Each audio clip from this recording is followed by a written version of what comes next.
Welcome everyone, this is Yvonne Davis and David Steele of the Rocky Mountain Compassionate Communication Network. And we are here once again to explore Unleash Your Creativity, a combination of The Artist's Way by Julia Cameron and, Nonviolent Communication by Marshall Rosenberg. So, today we are in week 5, and in The Artist's Way, that's recovering a sense of possibility. So in the book, Julia Cameron starts with the idea of limits. And they aren't necessarily limits that are even realistic. So today, David and I are going to start by talking about limiting thought forms. Take it away, David Steele. Limiting thought forms. Is it even really worth the effort to talk about them, since no one is going to be watching these videos anyway? I mean, why put out all of this work when there's gazillions of people who have already talked about the artist way? And it's very unlikely that we have anything unique to add. Yeah, that's true. We don't have anything unique to add. We don't have anything original to add. And everybody else is already doing it. And it's just too hard. It's too much work. And besides, we won't make any money. So it's definitely not worth doing. Help! I'm trapped in a limiting thought form. What am I going to do? Oh, no. Well, you know what? I even started to think, what's the point in living? We're just going to die anyway. All right. Oh, God. Oh, man. All right. So, since we're all doomed, we might as well have fun. What the hell? Give it a shot. Yeah. You never know what's going to happen. Yeah. Somebody's got to do it, and it might as well be you. And if you don't do it, it won't happen. And if you do it, something will happen. Albert Einstein said nothing happens till something moves. Yeah. So, what moves you? And then see what happens. What moves you? Yeah. Well, this obviously moves me because it excited my heart enough that I wanted to come over here to your house and turn on the computer and set up the camera and the microphone, except for I forgot something. I forgot to tell you to turn your phone off. Okay, this is my phone. And yeah, so this is my phone turning off. I know it's an old flip phone, but I like it. This is my phone turned off. Okay. So, so it excited me enough that I wanted to come over to your house and turn on the computer and the camera and the microphone, sit down here and say, what do we want to say about recovering a sense of possibility? Why does it excite you? Oh, gosh. Well, I guess the thing is this. I don't know who put me on this planet, but I suspect I probably had some say in it. And because I like to think of myself as having some power, I'm not necessarily talking about magical powers. I do have magical powers, but that's not actually what I'm talking about in this moment. She does. She has magical powers. What I'm talking about in this moment is that I am not a victim. I am a creator, a co-creator, and that I did have some say in coming to this planet. At least that's what we call it. We call it planet Earth. And I would incarnate into this body whose name is Yvonne Davis. And so here I am having this experience as Yvonne Davis on planet Earth. And I think that I had a choice in that. So since I decided to do that, I figure, there must have been some reason, right? And I don't know what that is. Well, I kind of have some guesses, but let's just put that aside for the moment. And let's say that because I believe that I had some say in coming here, and even if I didn't, I could still think, well, maybe I could just make the best of it. Wait, hey, I got a free vacation to planet Earth, for like, I don't know how many years, maybe 90, 100, who knows, maybe even longer than that. So I may as well enjoy this vacation while I'm here, have some fun. But I do actually think I made a choice to be here. So since I chose, I do want to make the best of it. I want to have the best damn vacation I can possibly have and have as much fun as I can possibly have. Why not? I asked first. Well, I mean, the other option is we could just off ourselves. We're saying, I'm tired of this vacation. I'm getting off this boat. We could do that.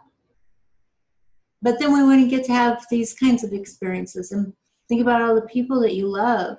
I think about my daughter, who I love so much. I would know if I'd ever get to see her again. I don't know. But I know that as long as I'm Yvonne Davis on planet Earth, there's a really good chance I'll get to spend some more time with my daughter, whom I love, and I would not want to give that experience up. And also, in the summer of 2015, I spent 6 weeks camping, hiking, backpacking, and camping with my mom in Colorado, and it was so beautiful. I would have missed out on all of that.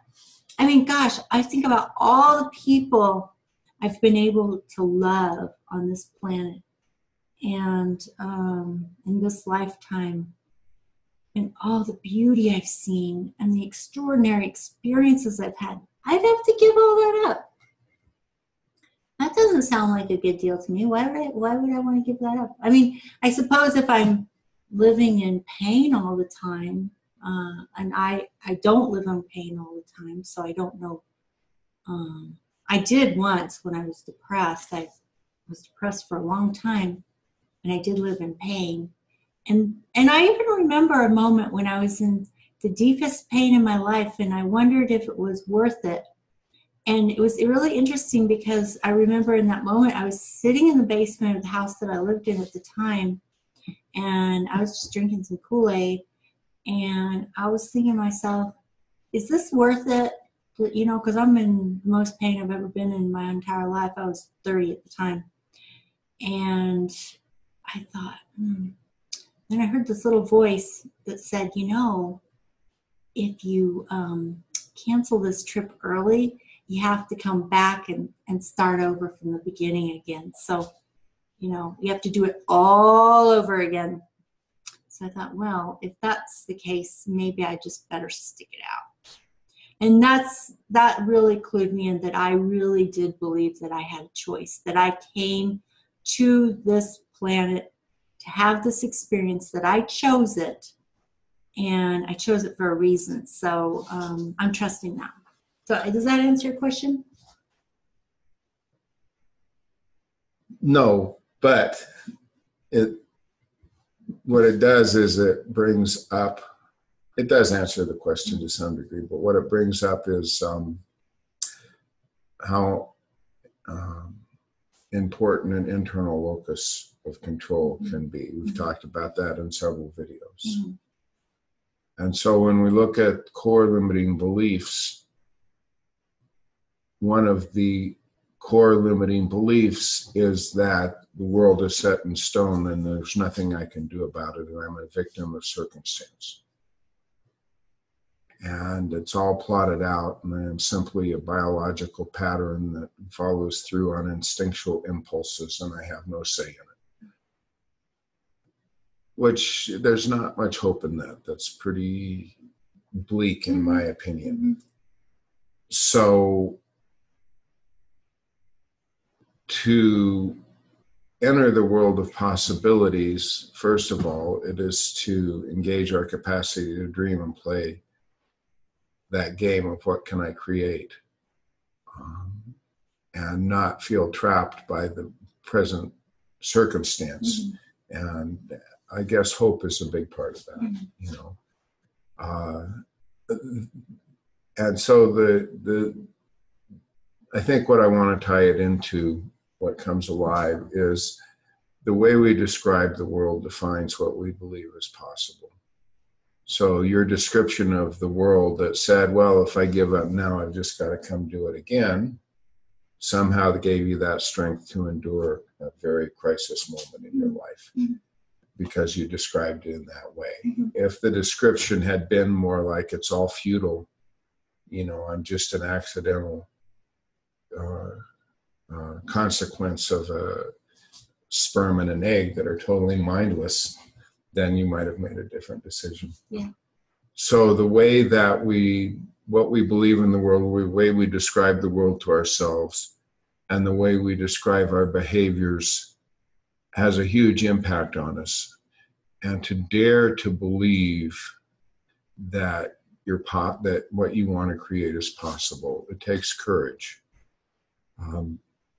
So I want to give an example that's really concrete that I'm stealing from Wayne Dyer, God rest his soul. And that is, he talked about being on an airplane with a photographer. And the photographer talked about how much she enjoyed photography and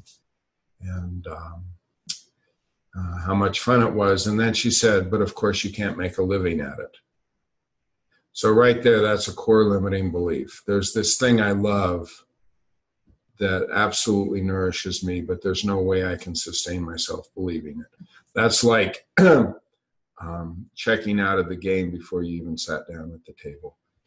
And that's the essence of what opening to a sense of possibility is all about. Wow,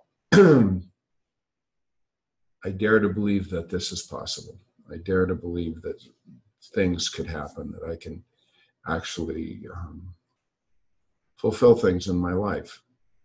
And I may not know what that looks like, but I know it's possible. And not only that, there are multiple choices. I'm not locked into a specific behavior pattern. There's a possibility to change it. So those are what I think. That's what I think about core limiting beliefs, and why being able to open to a sense of possibility is so important. And so I did have one other thing, which is when we do that, it excites us, it inspires us. There's a richness in life when we entertain the possibility that, wow, you know, I can have an impact, I can create stuff, I can make what I want to have, that it's possible, that it's absolutely possible. So I think I'm done talking about core limiting beliefs and possibility. You have any response? Well, I think in a way we're kind of circling back to the beginning, you know, because I think that there's a continuum. On one side is fear and scarcity, and on at one end of the continuum is fear and scarcity, and at the other end of the continuum is love and abundance. And so I think that's probably going to be our topic for the next video. What do you think? There are so many topics to choose from. Golly, it's certainly possible. All right. Well, then we will call it a day, and we will look forward to seeing you tomorrow. So that means I do my little spiel, which is, if you haven't yet subscribed, please subscribe, and click a like on this video, and share with your social media and your friends and family. And also, what else? Put your comments below. We love to hear what you have to say, and ring the bell for notifications. So that's it for us today. We'll see you tomorrow. Bye-bye. Oops. Sometimes I forget to hit the little button that says stop recording. Bye-bye.